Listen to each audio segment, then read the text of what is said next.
Fast news bulletin मध्ये आपले स्वागत है। हर बजट पेश होने से पहले ही एक परिवेश होता है। इस बजट के पहले बेरोजगारी, महंगाई, उपभोग में गिरावट और बदलाव ग्रामीण अर्थव्यवस्था सबसे बड़ी चुनौती थी। लेकिन आज के बजट में समाधान ढूंढना तो दूर, समस्याओं की स्वीकृति ही नहीं की गई।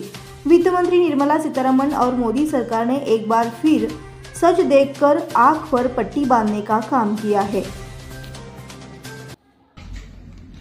हर बजट का एक परिवेश होता है, हर बजट का एक माहौल होता है और वही परिवेश बजट कैसे बनना चाहिए, उसकी क्या प्राथमिकताएं होनी चाहिए, उसको निर्धारित करता है। इस बजट के पहले देश में व्यापक रूप से छाई हुई बेरोजगारी, महंगाई, आर्थिक असमानता, ग्रामीण अर्थव्यवस्था जो पूरी तरह से ठप हो चुकी है, वेतन जो निरंतर कम हो रहे हैं, रूरल डिमांड जो डिप हो गई है, वो थी और यही सरकार की प्राथमिकताएं होनी चाहिए थी।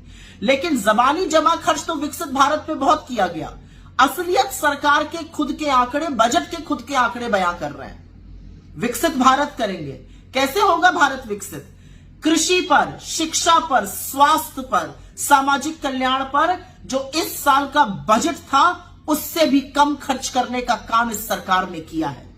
शिक्षा पर, स्वास्थ्य पर, सामाजिक कल्याण पर, कृषि पर कम खर्च करके उस पर कटौती करके उस पर कैची चला के आप विकसित भारत बनाएंगे।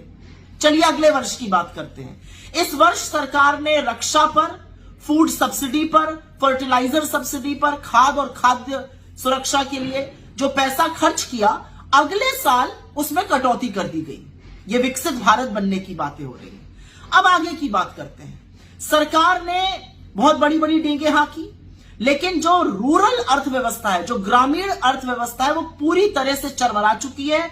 वेतन और आय लगातार गिर रहे हैं, वहां पर डिमांड पूरी तरह से ठप हो गई है, इसीलिए कंजम्पशन खत्म हो गया इकोनॉमी में कंजम्पशन आधा हो गया बनस्पत पिछले साल ही।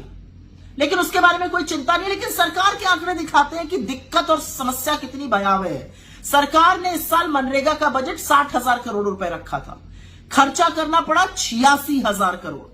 15.5 करोड़ से ज्यादा लोगों ने मनरेगा में रजिस्टर किया, क्योंकि उनकी या तो शहरी नौकरियां या गांव में रूरल क्षेत्र में जो नौकरियां थी वो चली गई, वो मजदूरी करने को विवश हैं।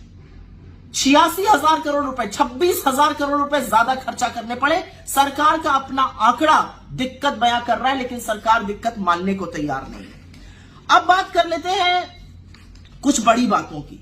वित्त मंत्री निर्मला सीतारमण या तो किसी और प्लैनेट पे रहती हैं या उनका आंकड़े का सोर्स ही कुछ और है।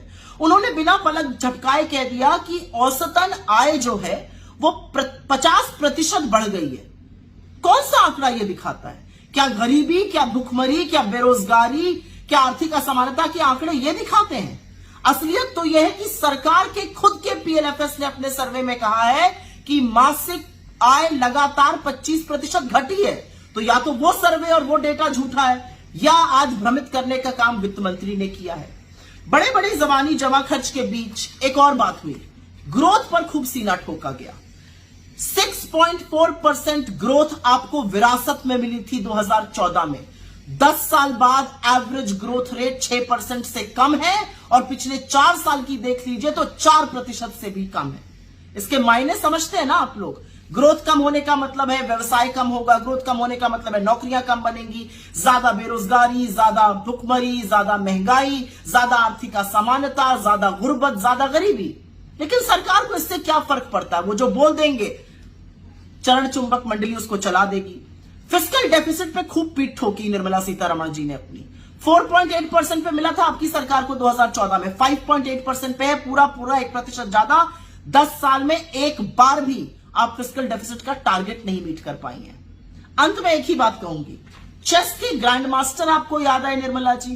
काश हमारी इस देश की होनहार कुश्ती लड़ने वाली वो बेटियां भी याद आई होती जो न्याय की गुहार लगा रही थी, जिन्होंने अपने बड़े बड़े अवार्ड वापस किए, लेकिन आप लोगों के कान पे जूं तक नहीं रेंगी। बहरहाल आपकी प्राथमिकताओं की जो कच्चा चिट्ठा है वो तो आपने ही बयां कर दिया। ये कुछ आंकड़े आपके सामने रख रही हूं जिसको वर्ड काउंट कहते हैं।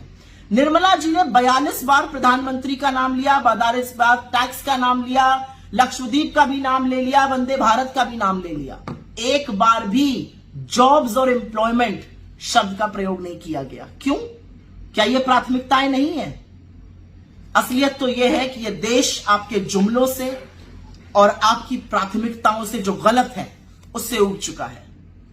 बस अब थोड़े ही दिनों की बात है, छुटकारा मिलने वाला है आपसे।